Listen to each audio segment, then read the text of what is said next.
Bueno, muchas gracias. El espacio me parece genial poder tener una conversación. Hay un autor que a mí me gusta mucho, no por el contenido de sus desarrollos, que es Robert Nozick, que es ultraliberal, pero tiene dos cosas que me encantan él. Nozick, una es cuando le dieron un premio Guggenheim, uno de estos premios típicos gringos que le dan a alguien destacado para apoyarlo en su financiamiento. Le dieron algo así como $200.000, y él lo que hizo, organizó una fiesta con sus amigos y se gastó los $200.000. Ese fue el uso que le dio este tipo a el premio, y lo hizo público. Y lo otro, que en Anarquía, Estado y Utopía, en la introducción dice: mire, yo no sé si lo que estoy diciendo está correcto, pero es lo que hoy día pienso sobre el tema. Y lo más interesante es que después se escribieron libros y bibliotecas enteras criticándolo, y cuando lo criticaron el tipo dijo: mira, estoy en otro tema, así que nunca contestó ninguna de las observaciones que se le hicieron. A mí me gusta la versión del medio, la del premio todavía no puedo hacerlo, y la última me parece que es un poco fuerte, esto de no contestar nada, pero la del medio me gusta decir, y yo lo vinculo con este texto porque de alguna manera la Corte ha hecho todo lo que ha dicho Alexandra, todo esto con dos palabras que tiene la Convención, es decir, todo esto es ejercicio hermenéutico, todo esto es interpretación. Y si ustedes miran el 1.1, los Estados partes de esta Convención se comprometen a respetar los derechos y libertades reconocidos en ella y a garantizar su libre y pleno ejercicio sin discriminación. Toda esta construcción que tú nos has presentado, fascinante, de lo que se puede, lo que no se puede, el impacto que tiene, cómo se transforma, lo que hemos comentado hoy día en la mañana también de los impactos de las reparaciones, todo eso es ejercicio hermenéutico. Y creo que los que estamos interesados en el tema, no le hemos prestado la atención necesaria a cuáles son las herramientas que utiliza la Corte. Y la Corte, yo creo que no se lo ha preguntado hasta ahora último, con la presencia del juez Bio Grossi, que es un juez que viene del mundo del derecho internacional público, por lo tanto tiene una visión un poco más conservadora en muchos de estos temas, y lo interesante es que esto ha obligado a la Corte a tener que reflexionar de qué puede hacer y qué no puede hacer interpretativamente, y esto la ha obligado a revisar varios de sus temas, su base normativa de interpretación. Lo mismo que obligó en Campo Algodonero, México, a la Corte a hacer una defensa bastante inteligente, me parece a mí, de la posible incompetencia material de la Corte para conocer de la Convención de Belém do Pará, que obligó a la Corte a un ejercicio hermenéutico interesante de poner todos los argumentos sobre la mesa. Bueno, entonces esto me ha llevado a mí a iniciar un tímido acceso al tema de la interpretación. Bajo una premisa, que es juntar dos temas que a mí que son los que me interesan hoy en día.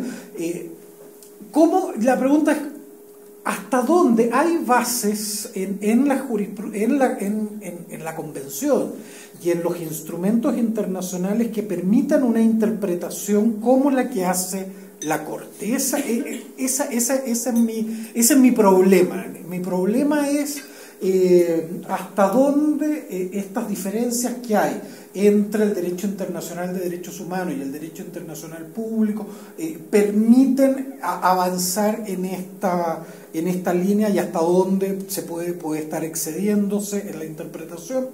Y aquí básicamente lo que trato de contraponer en este texto es la interpretación clásica con la interpretación que se hace en derechos humanos, y preguntarme sobre el rol que juega el principio pro persona. ¿Cuál es mi pregunta?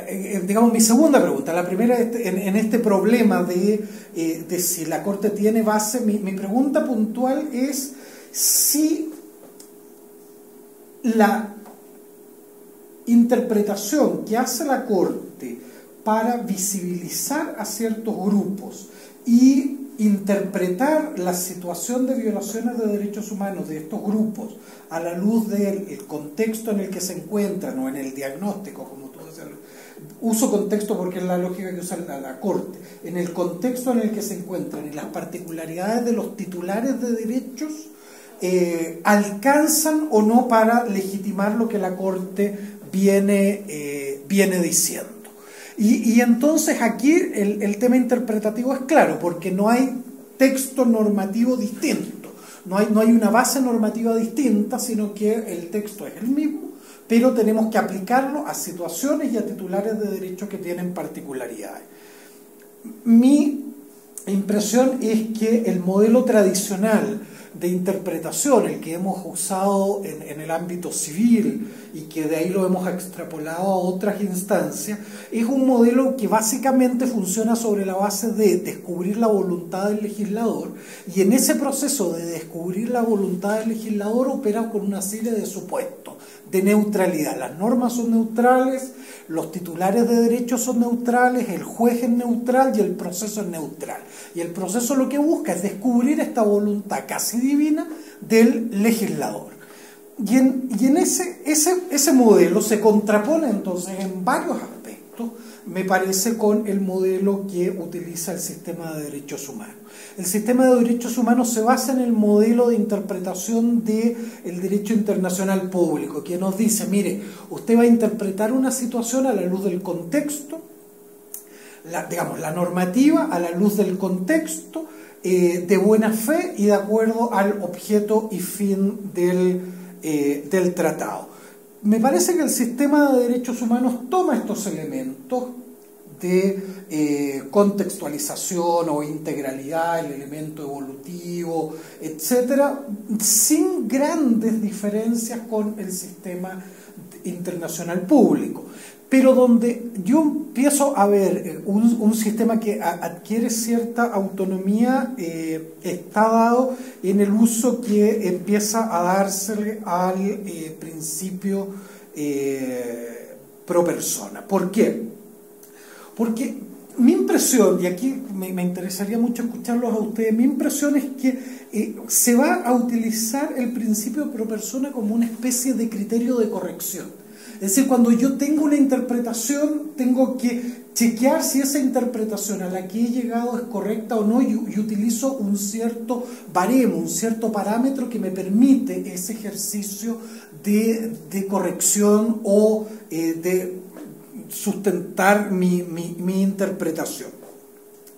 ¿Y por qué digo esto? Porque los usos que uno encuentra en el sistema jurisprudencial de la Corte del principio de pro persona apunta a básicamente preferencias. Y acá hay un trabajo que está por publicarse de Gabriela Rodríguez, ¿sí? del ITAM, que me pareció interesante porque ella plantea estas preferencias interpretativas y normativas. Y tomando esa definición que me parecía interesante, mi impresión es que el principio pro persona está permitiendo, por una parte, en el ámbito de la interpretación, dos cosas. Uno, lo clásico, que es que los derechos deben interpretarse de la forma más amplia posible. Es decir, si yo tengo más de una interpretación posible, tengo que elegir aquella que le dé más amplitud y profundidad al derecho, tomando ahí prestado el lenguaje de Rawls en esta materia. Pero también permite elección entre distintas interpretaciones que me pueden parecer razonables. Cuando yo tengo dos interpretaciones que me parecen igualmente razonables, tengo que tener un criterio que me permita elegir uno de ellos, y este criterio es el de la ampliación.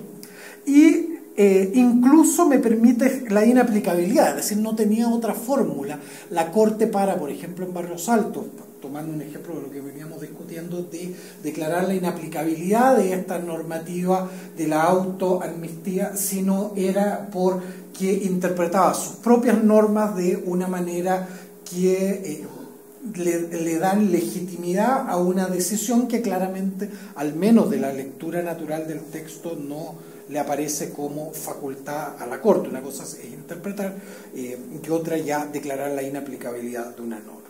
Y además da posibilidades de, en la otra mirada, de que las restricciones puedan ser interpretadas de una manera lo más estricta posible, que es el ejercicio, y para plantearlo aquí como discusión, que es el ejercicio que me parece no se hizo precisamente en el caso Castañeda, cuando discutió sobre las posibilidades de restricción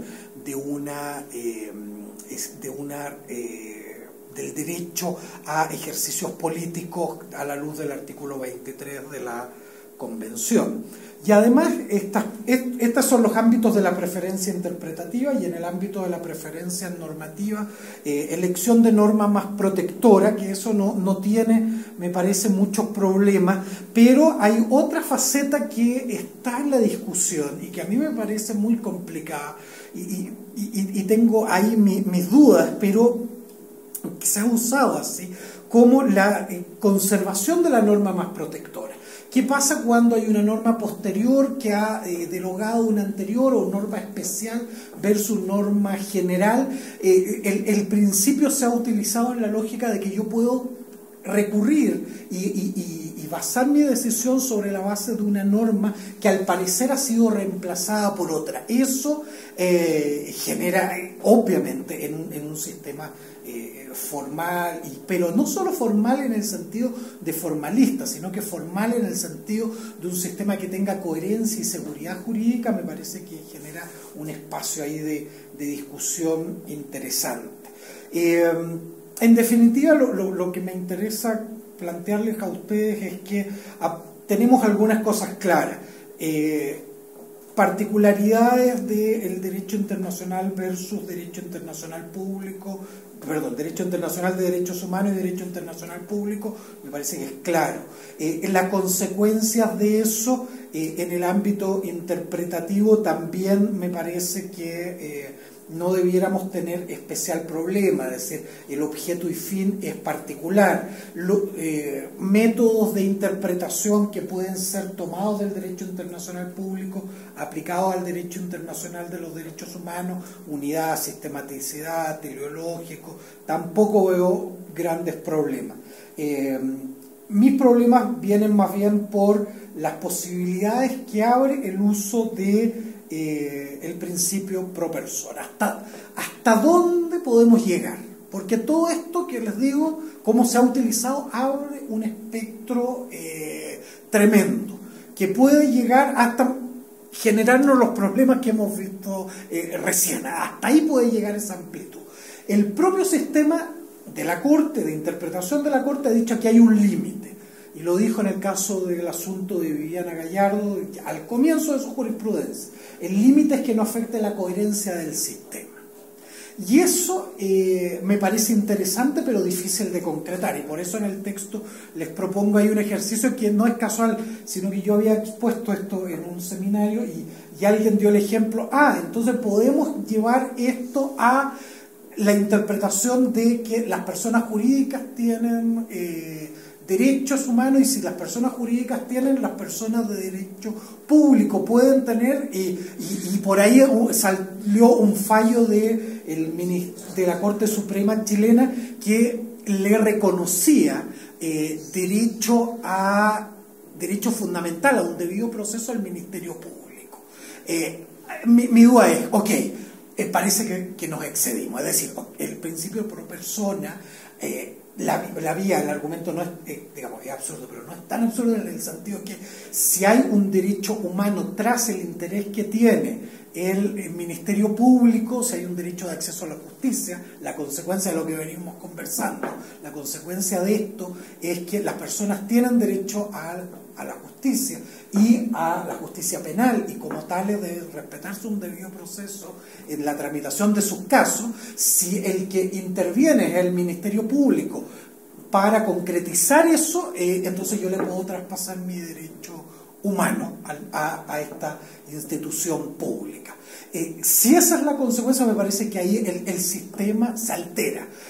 La lógica del sistema se altera y estaríamos ante un límite. Es decir, lo que me interesa a mí en este artículo es plantear el tema de la potencialidad de usos que se le ha dado a la interpretación pro persona, varios de ellos en los cuales no nos hemos detenido, me parece, suficientemente, y los riesgos que hay de que esto se salga absolutamente de control y de causa y termine alterando el propio sistema de derechos humanos, al menos como lo conocemos en la región.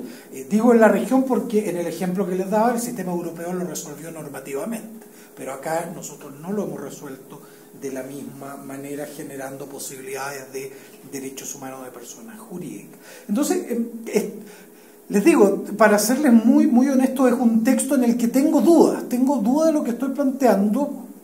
Lo quiero plantear igual justamente para generar debate. Ojalá, uno siempre espera que estas cosas generen algún tipo de debate, que alguien diga, no, mire, esto no es un principio, es un criterio hermenéutico, y eso es distinto. Yo tengo ahí dudas jurídicas de, ¿es un principio, es un criterio hermenéutico? ¿Son cosas distintas o no? Ahí hay un debate que me parece que todavía requiere bastantes precisiones, pero creo que hay que iniciarlo con algo, hay que generar alguna discusión, y eso es lo que estoy proponiendo en el paper que les pasé. Todavía es un texto que no está publicado, así que todavía admite ciertas modificaciones, así que estoy muy interesado en lo que ustedes me puedan comentar. Ese es un muy brevísimo resumen de lo que les estoy proponiendo para discutir. Yo tengo varios comentarios, entonces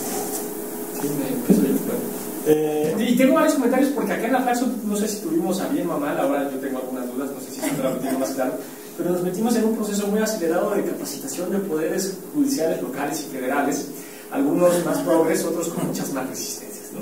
Entonces, más bien algunas de las cosas que iba yo a plantear era como las dudas sistemáticas que los chicos nos plantean. Nosotros digo chicos, todos son más grandes que yo, pero que los jueces y magistrados nos plantean a nosotros en esta como resistencia a aplicar este tipo de herramientas argumentativas. Yo le llamaría, por ejemplo, herramienta argumentativa para salvármelo del principio o criterio hermenéutico. Pero más allá de eso, por ejemplo, uno que sale sistemáticamente es, o más bien preguntarte, me queda claro que cuando nosotros estamos pensando ya el derecho en la aplicación del derecho bajo estos parámetros, lo que estamos haciendo es desplazando todo el sistema previo, todo el sistema además tradicional, canónico, romano, ¿no? Con el cual nosotros estamos acostumbrados, y por eso es que les hace como mucho más ruido o es mucho más complicado cambiarlos, porque hay que cambiar todo el mecanismo de creación del derecho y la interpretación o aplicación de la norma. Y lo que yo te iba a preguntar es si tú sabías o conocías alguna experiencia de experiencia exitosa del proceso de desplazamiento de esos criterios de interpretación, porque al final es eso, ¿no? Me parece que es un proceso justamente de desplazamiento de los criterios anteriores por los nuevos, que suponen muchas cosas. Primero estos procesos de capacitación, pero además incluso sujetos políticos fuertes detrás de para que arranquen ese proceso, que en nuestro caso lo tuvimos de golpe y porrazo, que es la Suprema Corte de Justicia de la Nación, con el caso Rosendo Radilla, con además mete no solamente control convencional, sino además difuso, ¿no? Entonces, pero para todos, o sea, el juez en materia de paz penal de Tangamandapio, el chico hoy tiene que hacer control de convencionalidad aplicando el principio pro persona, ¿no? Entonces es como un cambio, y además de inmediato, sin vacatio legis, es así como de inmediato. Entonces, si tú conoces de algún proceso exitoso justamente de desplazamiento de estos criterios, pero pues en todo un poder judicial federal y local, ¿no? Que es más o menos a lo que nos están pidiendo que hagamos en breve. Y en ese sentido, algo que ellos nos preguntan sistemáticamente es además si esto además se hace en todas las resoluciones, porque también nos llega de repente el juez de arrendamiento inmobiliario que me dice, oye, pues es que para mí las cosas estaban muy claras, claro, ¿no? Si un compadre no pagaba 3 meses, yo lo tenía que desahogar. Y entonces, ¿cómo aplico ahora, no? O si una persona firmó un cheque y no pagó, pues yo le tengo que hacer el cobro correspondiente. Entonces, en estos casos en particular es donde como más complicado se les está haciendo aplicar estas nuevas criterios o herramientas argumentativos. Entonces, las dos preguntas serían: si conoces algún proceso de desplazamiento exitoso, ¿cuál sería? Como para entrarle ahí, ¿no? Y si esto se tendría que aplicar efectivamente en todas las normas, porque una cosa a la que además estaban muy acostumbrados los jueces, sobre todo locales, era: esto a mí no me toca, ¿no? Esto le toca a los jueces constitucionales, esto a mí no me toca, ¿no? Eso lo tendría que resolver en otro lado. Una cosa que mencionabas y que es bien interesante y que también nos preguntan sistemáticamente es, aunque en la lógica positivista hay criterios de discrecionalidad, lo cierto es que aumentan, como bien indicas, esos criterios de discrecionalidad por estas nuevas herramientas argumentativas.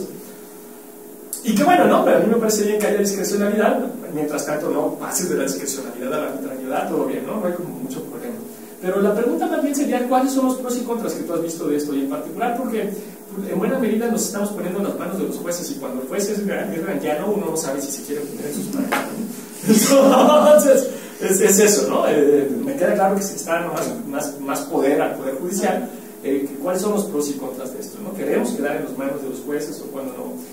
Y otra pregunta que nos hacen sistemáticamente, o que a mí me hacen sistemáticamente, es si este tipo de principios no vulnera la neutralidad de los jueces. Digo, yo tengo ahí toda una respuesta elaborada para explicar por qué no. Seguro la tuya es mucho mejor que la mía, entonces te la voy a copiar más o menos. Entonces, pero esto es algo que le brinca muchísimo a los chicos, ¿no? Si al aplicar este tipo de nuevas herramientas no se está violando o vulnerando el principio de neutralidad de los jueces. Una cosa que ahora mencionaste, que cuando yo se la leía a Humberto Henderson, dije: no, aquí ya se volvió loco, aquí sí me cuesta mucho trabajo pensar el principio de pro persona. Porque me queda claro que lo que cambia es: nosotros ya es un poco, olvídate de Kelsen y recuperemos a Rawls, ¿no? La forma de interpretar el derecho ya no es la pirámide, ya no hay jerarquía, no la hay ni en el bloque de constitucionalidad, y yo dudo, aunque aquí creo que tengo diferencias, en el resto del régimen, ¿no? Jurídico, me refiero del sistema jurídico. Tú lo que tienes que ver ya es más bien la norma más protectora, independientemente de la jerarquía en la que se encuentra, y hasta ahí todo bien. Entonces tampoco opera ya la lógica de ley general y ley específica, ¿no? Y hasta ahí todo bien. Cuando se mete la temporalidad, a mí eso sí me hace muchísimo ruido, ¿no? Porque supone que entonces el Congreso modificó una ley y entonces el juez le dice: no, esa modificación va para atrás porque la norma anterior era más protectora, ¿no? Ese me genera mucho más trabajo, mucho pensarlo en aplicaciones concretas, porque, digo, más allá del problema contramayoritario, yo creo que aquí lo que hay es más bien una división o una invasión fuerte de la división política. Entonces me cuesta mucho más trabajo pensarlo, ¿no? Sí me cuesta como en procesos de aplicación. Las últimas dos que tenía era una cosa interesante que yo estoy viendo en nuestros estudiantes, es que el problema cuando quieren empezar a aplicar el principio pro persona es que no han hecho o no se han capacitado previamente en la división y ejercicio de aplicación entre principios y reglas. Y ellos están acostumbrados a trabajar sobre reglas, no sobre principios, porque pues así lo han hecho toda la vida. Y entonces te aplican el principio pro persona como si fuera una regla. Y entonces te encuentras con cosas maravillosas, como que en una sentencia penal termina el juez la sentencia diciendo: y debido al principio pro persona le aplicamos la pena menor. Y entonces, no, a ver, espérate, el principio pro persona no es precisamente para eso, ni se aplica necesariamente así, ¿no? Se pone como otra cosa, pero es, creo yo, por eso, porque están aplicando el principio pro persona como si fuera una regla, y bajo su lógica necesariamente tendría que aplicarse así. Y una duda con lo de los límites que tú ya mismo mencionabas, que no se afecte la integridad y la coherencia del sistema, que efectivamente parece que no tiene suficientes elementos para pensarlo en términos más concretos. Ese mismo límite en realidad se puede interpretar de múltiples formas. Y la duda que yo tenía ahí es cuando tú pones el ejemplo que no se acepta porque que las empresas tengan, o en general las personas jurídicas sean sujetos de derecho para el derecho internacional y los derechos humanos, en particular para la Corte Interamericana, pero en cambio sí las comunidades indígenas. Entonces yo pensaba que el límite más que afectar la integridad y coherencia del sistema tiene que ver en realidad con darle prioridad a aquellos factores que por asimetrías de poder han quedado sistemáticamente invisibilizados. Por eso sí a las comunidades indígenas, no a otros tipos de actores, me parece, ¿no? En esta lógica muy ferrayoliana de el derecho del más débil o las garantías del más débil, ¿no? Mi duda fue cuando lo estaba pensando así, ¿no? El problema no es tanto los límites del sistema, sino más bien pensar en aquellas más bien relaciones tan asimétricas de poder que una de las partes queda totalmente invisibilizada, y ahí entonces podemos encontrar, digamos, resquicios para aplicar el principio pro persona. pero si lo pensándolo así, incluso mi duda fue si ya no las grandes empresas transnacionales, que son las que están buscando que se les reconozcan derechos humanos, pero sí probablemente esas pequeñas empresas que quedaron sistemáticamente también invisibilizadas en América Latina por las reformas estructurales, en algún momento pudieran ser consideradas sujeto de derecho, ¿no? Sujeto de derecho internacional de los derechos humanos. Bueno, todo eso generó tu texto. Están muy metidos en temas jurídicos. Dijeron que no y ahora dicen que están entrenando a jueces. Sí. A ver, hay varias cosas. Una, casos de los procesos de desplazamiento. A ver, yo creo que es difícil pensar en un caso de éxito de este tipo sin que se haya dado un supuesto clave, y es que la discusión y la interpretación desde derechos humanos y el uso de los instrumentos de derechos humanos no se hace parte de la labor cotidiana de los involucrados en el tema jurídico. Si uno mira Argentina, para mencionar tres casos, te voy a mencionar cuatro, tres más exitosos, uno menos. El caso de Argentina fue un caso bastante exitoso a partir de la reforma del año 94. ¿Qué pasó? El año 94, como dice Roberto Sá, en Argentina siempre las cosas buenas pasan por malas intenciones. La reforma del 94 era una reforma que hizo Menem para que le permitieran la reelección, y pone el tema de derechos humanos, mejorar su jerarquía, como un paquete completo, y por lo tanto compensaba el objetivo final. Y se logra esta reforma, y el tema de derechos humanos pasa a ser rápidamente un tema que los abogados y abogadas podían invocar en el día a día de su trabajo. Y eso generó una necesidad. Y la gente empezó a estudiar y empezó a aprender. ¿Por qué? Porque tenían una herramienta nueva de trabajo para su día a día en la función que tuvieran: abogado, defensor, ministerio público, juez, etc. Si uno mira otros procesos parecidos, algo de eso hay. En el caso de Costa Rica, tiene una particularidad en Costa Rica bien especial, que es, uno cree que los procesos siempre son institucionales, yo creo, yo creo que los procesos siempre son institucionales, históricos, de todo el sector, y no personales, pero Costa Rica es un golpe a toda esa teoría, porque hay una persona clave. Hay el juez Rodolfo Pisa, que fue presidente de la Corte Interamericana, presidente de la Sala Constitucional recién creada en la reforma del 89 en Costa Rica, y es una persona que hace el nexo, además una persona con un tremendo liderazgo jurídico, pero además personal también, y logra él jalar a la Corte costarricense hasta el día de hoy, y entaura una forma de mirar esto como un solo proceso normativo, como un solo cuerpo, etc. Y el caso colombiano es el que tal vez yo creo que es más interesante para hacerle seguimiento, porque tiene algo de parecido acá, en el sentido que se genera una necesidad desde la actuación del órgano superior. Reforma constitucional crea Corte Constitucional. La Corte Suprema colombiana históricamente había sido muy reticente al tema de derechos humanos, y la Corte Constitucional se instala como una corte donde el tema de derechos humanos es clave, y empieza a generar una jurisprudencia que desde ahí empieza a irradiar de alguna manera el sistema jurídico en su conjunto. ¿Y qué empezó a crear eso? Que empezó a crear la necesidad. ¿Por qué? Porque había una corte constitucional que abrió un espacio para discutir temas desde la lógica de derechos humanos, temas de salud, temas de educación, temas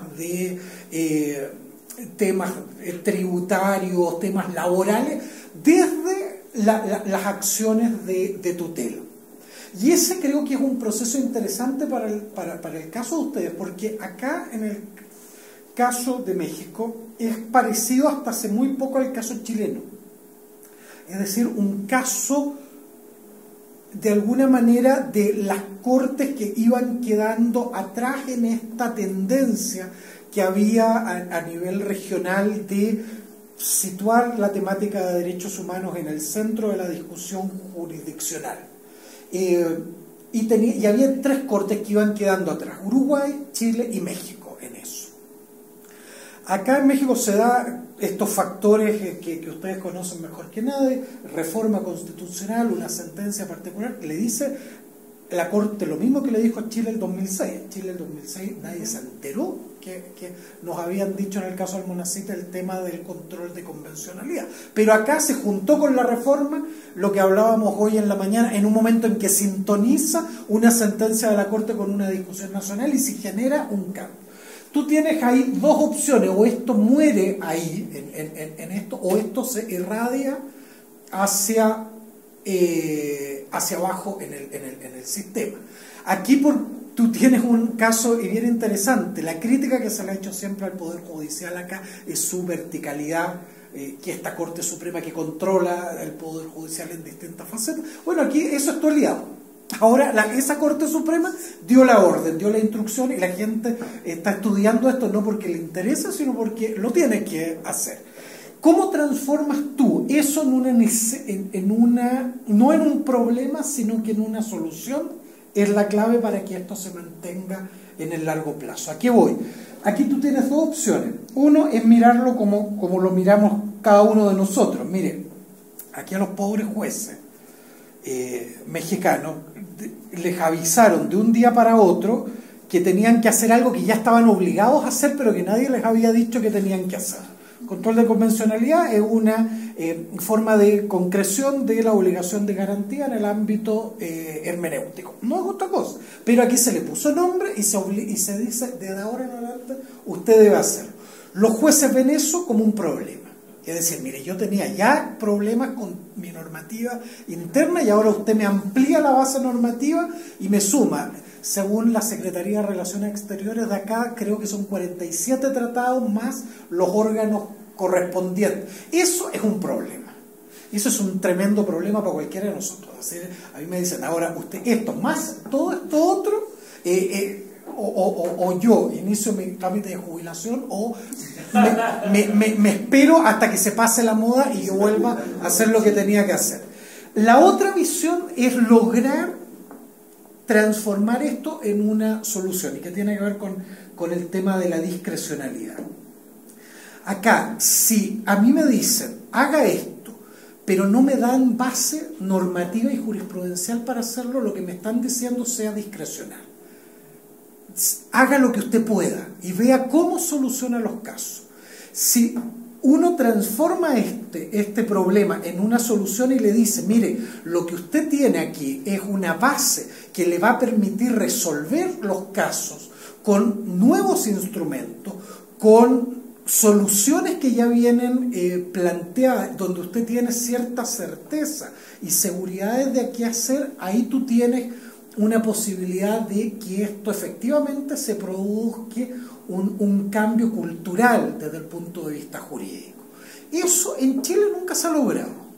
En Chile, desde la reforma del 89, que pudo haber generado esto, como lo generó en Costa Rica, en Colombia, en Perú en su minuto, en Argentina, no se ha logrado. ¿Por qué? Porque no se ha podido dar ese paso de que esto se transforme en una herramienta de trabajo jurídico. Aquí hay que tener tal vez algo de cuidado de cómo se plantea, pero si uno quiere ver una experiencia donde vino desde arriba, irradió el sistema y generó un nuevo punto, marcó un punto de inflexión en el lenguaje y el razonamiento jurídico, el más parecido es ese.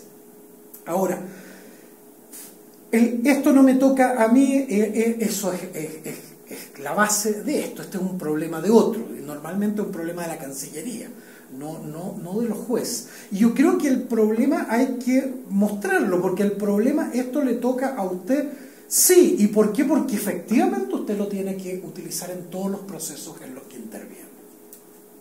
Y yo creo que esa es una mala noticia, digamos, para tus alumnos, es decir, para la gente que te pregunta eso. Esto no tiene que ver con los casos de desaparición forzada, con los casos de tortura, tiene que ver con eso, pero también tiene que ver con todos los procesos donde intervenga el aparato público del Estado. ¿Por qué? Porque lo que está haciéndose es legitimar la actuación del Estado cumpliendo con los derechos humanos. Y la única posibilidad que hay eso es a través de un ejercicio hermenéutico. ¿Qué me permite a mí? Resolver dos cosas. Saber que estoy haciéndolo bien, que no estoy discrecionalmente en los casos que me corresponden ver a mí, es decir, en el ámbito de mis funciones, preguntarme dos cosas: ¿estoy cumpliendo las obligaciones internacionales y le estoy dando efectividad a los derechos? Son las preguntas que los mecanismos interpretativos me ayudan a responder. Es decir, si yo tengo una interpretación que hace la Corte y yo he llegado a una conclusión distinta, tengo dos opciones. Uno, o derechamente incumplir la obligación internacional, haciendo incurrir al Estado o arriesgando al Estado a responsabilidad internacional, o bien demostrar que mi interpretación protege de mejor manera los derechos. Es decir, me puedo separar. ¿Por qué? Porque tengo una norma, el artículo 29, que es la concreción del principio pro persona, que me permite apartarme de la jurisprudencia de la Corte, de la normativa internacional, cuando yo garantizo de una mejor forma los derechos. Que eso abre un espacio de mayor discusión, sí, pero en esto seamos honestos en el sentido que aquí con quién yo estoy lidiando. Aquí hay hay un autor español, Miguel Ruiz, que dice: uno opera desde los miedos, los diseños institucionales operan desde los fantasmas, no desde lo que yo quiero. El sistema norteamericano pone su fe en el juez porque su fantasma era más bien el sistema político. El sistema francés pone su fe en el legislativo porque su fantasma era el sistema judicial. Es decir, yo elijo con quién me alío en buena medida en base a quién le tengo miedo. Es decir, acá el miedo es la discrecionalidad del juez, sí, pero mi temor mayor es que nadie se haga cargo del tema. Si no se hace cargo el Ejecutivo, no se hace cargo el Legislativo, el juez tiene un rol que cumplir, y eso es bueno que que los jueces lo vayan asumiendo. Es como el tema de la neutralidad. Ok, pero dime de qué neutralidad me estás hablando. Sí, el juez es neutral, depende cómo entendamos la neutralidad. Yo tengo una campaña que obviamente voy a fracasar en ella, pero yo tengo un serio problema con la diosa Temis, digamos, el símbolo de la justicia en nuestro continente y más allá. Pero tenemos una mujer semidesnuda, primero habría que empezar a vestirla, pero tengo problema de que esté con una venda en los ojos. Es decir, la justicia no puede tener una venda en los ojos.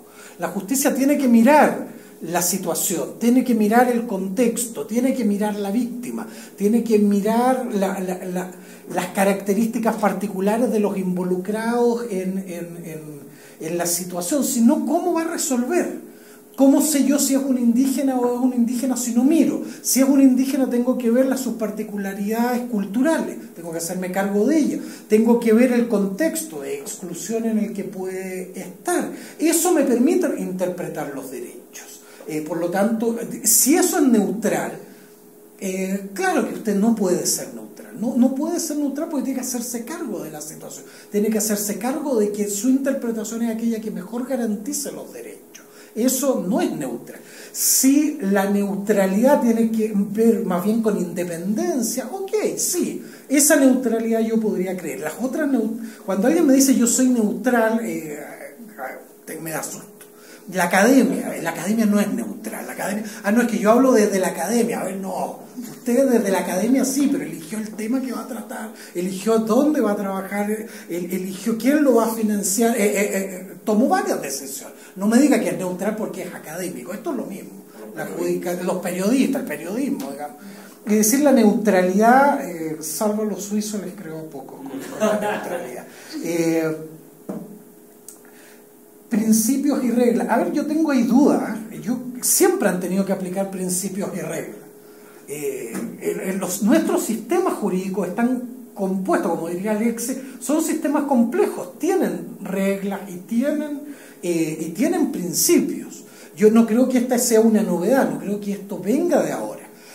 Tal vez ahora hay más conciencia de que hay principios involucrados y que eso tienen reglas, tienen sistemas interpretativos diferenciados, pero no creo que esto este no es un problema nuevo, este es un problema que es más antiguo, me parece. Temporalidad es mi gran problema, yo comparto contigo, y es donde es la parte más rápida de mi presentación, porque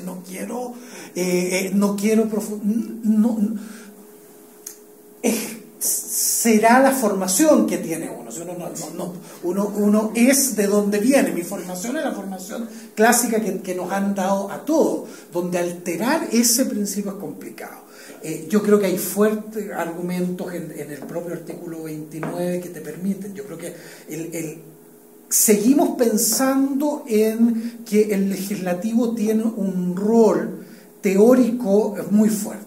La expresión de la voluntad ciudadana, mayoritaria, del poder político, donde todos compartimos, todos sabemos que en la realidad está lejísimo de ser eso. Es una mezcla de intereses, de privilegios, de otra cosa, pero nos sigue haciendo peso. Y esto es una consecuencia de eso. Es decir, Mari Belov habla de que todos tenemos en el interior un enano que todavía funciona con la tesis de que a los niños hay que protegerlos y no garantizar sus derechos, y eso en alguna parte se nos cuela. El buen padre de familia o la buena madre siempre aparece. Esto es lo mismo, la visión tradicional del derecho, de tres poderes divididos y organizados piramidalmente, nos hace mucho peso. Pero yo comparto contigo, es la parte que uno menos quiere explicar, porque contraría todos los conceptos que tenemos instalados, y los que estudiamos derecho sabemos que eso es lo más difícil, cambiar el modelo de pensar en los temas. Y además acá hay un tema con la división de poderes que es fascinante acá en México. Yo en las últimas exposiciones me ha llamado la atención cómo el único tema que los provoca al Poder Judicial mexicano es cuando alguien insinúa que no son independientes. Y ahí aparece, no, pero que somos un poder independiente, y eso motiva. Es decir, cuando la discusión es hoy día la superación de la división tradicional de poderes. Si uno mira constitucionalmente, la Constitución de Ecuador, la de Bolivia, ya lo constitucionalizaron, nuevas estructuras de poder. En el debate teórico, Bruce Ackerman tiene este libro sobre la nueva división de poderes, que plantea toda esta idea de que ya no es posible pensarlo en los tres poderes tradicionales. Están todos los órganos de control hoy día, consejos de la transparencia, tribunales electorales. Hay toda una forma de mirar lo nuevo que tiene que ver con sistema de funciones más que de poderes que nos obligan a repensar. Y por último, el límite. En lo de los actores, a ver, yo no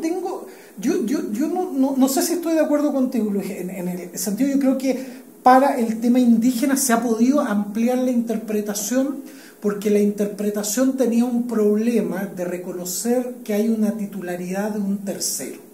Es decir, en el tema, el gran problema con los derechos colectivos es que yo tengo que reconocer que un tercero puede ser titular. Y respecto de ese titular hay un ejercicio particular, hay un destinatario de las obligaciones distinto, pero creo que eso es solo porque estamos muy apegados al modelo sobre el cual se construyó el modelo de derechos humanos, que es un modelo de derechos subjetivos e individuales. Pero yo no veo problema de que eso puede ampliarse a un modelo de derechos subjetivos colectivos.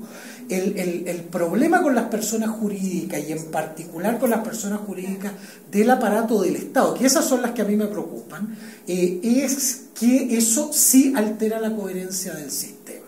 Los derechos humanos son un límite y más bien un elemento legitimador de la actividad del Estado. Y ese que se debe legitimar su actuación, que el Estado no puede ser titular de los mismos derechos que lo legitiman. Creo que ahí hay un problema de coherencia que termina alterando el sistema. En las empresas no tengo problema.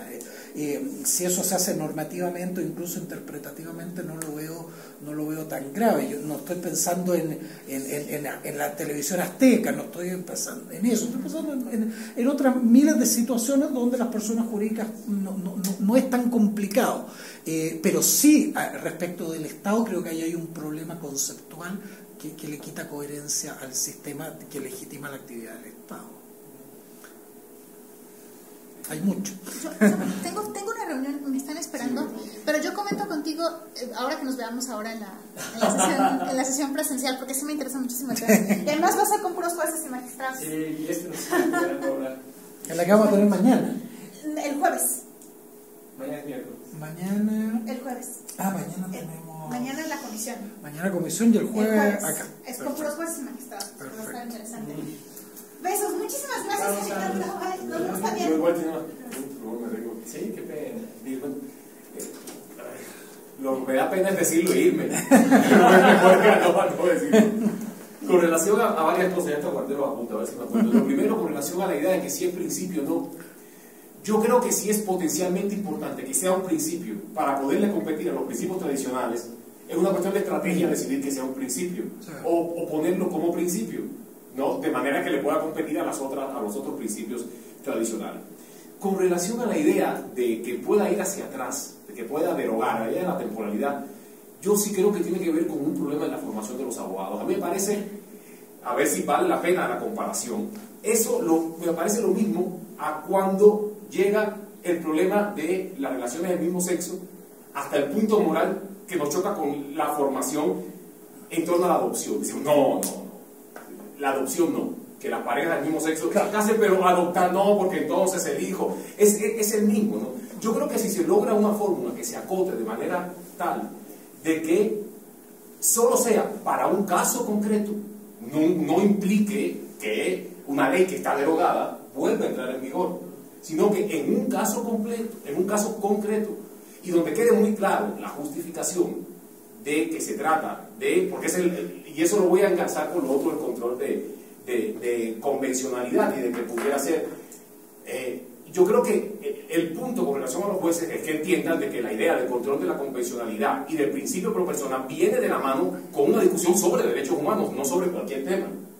Y eso es lo que yo creo que hay que posicionar. Entonces, a partir de ahí, a mí sí me parecería llevar a sus últimas consecuencias el principio pro persona, lleva a entrar en el problema de la temporalidad. Lo que esté muy bien acotado a cuestiones de derechos humanos, no que se convierta en una posibilidad, como dice Daniel, para la arbitrariedad y para, claro, como todo esto, como tú mismo comentaste, que todo lo que ha hecho la Corte Interamericana viene a partir de la interpretación, pues hay que tenerle miedo también a cómo los jueces empiecen a interpretar entonces y empiecen a jalar los derechos humanos para poder, habría que buscar los mecanismos, pero yo sí creo que es importante, yo sí creo que en ese punto que es importante entrarle. Y con relación a las mayorías coincido completamente. ¿Qué mayoría son los parlamentos? Los parlamentos no son ninguna mayoría, si son 400 personas o 500 o 300 que vienen de las dinámicas partidistas, que utilizan los votos clientelares en términos generales de las personas y que no garantizan realmente, y quizás para poder salvar esa discusión que está en el seno de cómo se han constituido los sistemas políticos a partir del siglo XVIII, pues está lo que en muchos países le han entrado, que es a la designación popular de los jueces. A ver si se crea un mecanismo para que con eso, al menos en teoría, la cuestión mayoritaria, pues, de las mayorías, que quedamos claro que no son tal mayoría, pues puede hacer. Yo sí creo que el hecho de que los jueces tengan más herramientas, y si se genera un proceso de capacitación, yo sí creo que sería un elemento esencial. Ya veremos luego, pero lo que no puede pasar, como el caso mexicano, es que las cosas continuaran tal y como estaban, ¿no? Yo creo que eso es una oportunidad muy importante y que hay que radicalizarla lo más posible. Hay un punto antes que te vaya, que me parece clave, es el diálogo entre los distintos poderes. Es decir, esto se soluciona, el tema de temporalidad, por ejemplo, diciéndole al poder legislativo, mire, aquí hay un problema, usted tiene que solucionarlo, y para eso tiene que solucionarlo incluso en X tiempo. Colombia nuevamente. En el caso de matrimonio homosexual, le dijo, mire, usted, la ley tiene aquí un problema, yo no la puedo modificar, usted modifíquela, le voy a dar 6 meses, pero si usted no la modifica, la voy a modificar yo de esta manera, y le dice cómo la va a modificar.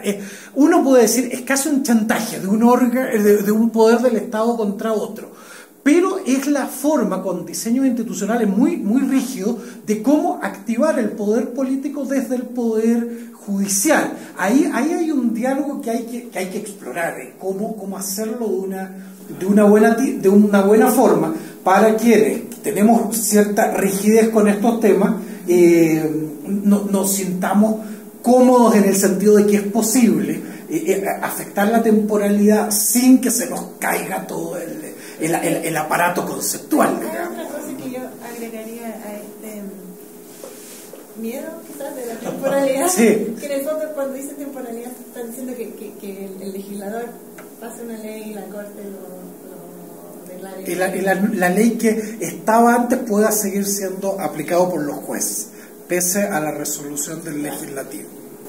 Sí, ok. En el fondo, una revisión de convencionalidad. Claro, exacto. Entonces, una respuesta más quizás política a la ansiedad frente a eso es que en realidad, mirando la experiencia de las cortes como la Corte de Estados Unidos o otras cortes en el mundo que tienen revisión judicial de convencionalidad, la usan, las cortes mismas saben que no pueden todos los días declarar algo inconstitucional, porque va a haber retaliación desde el poder legislador o el ejecutivo. O sea, en el fondo las cortes están muy conscientes de sus límites institucionales. Las cortes tienen un papel, pero tienen una debilidad, no tienen control del ejército, de la policía, solo viven de su legitimidad. Y son muy vulnerables, y los jueces son actores políticos que se dan cuenta de esa vulnerabilidad y escogen sus batallas y las escogen bien. Entonces nunca creo que esta imagen de una corte que empiece a trabajar legislación es algo que sería muy corto, tendría una vida muy corta, como la corte húngara de los años 90, que al principio era esta cosa activista increíble, y, o sea, los jueces aprenden a ser más diferentes, aunque tengan estos instrumentos en su kit, lo usan muy estratégicamente y tienen que medir tanto el nivel de apoyo popular que tienen como el nivel de cómo los distintos poderes, tanto el ejecutivo como el legislador, como todos estos otros actores, qué posiciones tienen ellos, y en el fondo solo por ahí pueden insinuarse en el sistema político. Hay como límites políticos, claro, aunque no estén escritos en la ley. Claro, que esta tesis de Waldron, de que lo que está armando el legislador, que no es un gobierno de los jueces, claro, es un debate teórico. Todos sabemos que, como tú dices, el ejecutivo y el legislativo le basta un acto para reformar ese poder de los jueces y se acaba. Entonces, claro, es un debate teórico que en la práctica no tiene muchas posibilidades de impacto. Jueces distintos, claro, o expandir el número de jueces. Son muy vulnerables como institución. Pues si no tiene ningún otro comentario, yo creo que aquí podemos... Muchas gracias a ustedes por la oportunidad.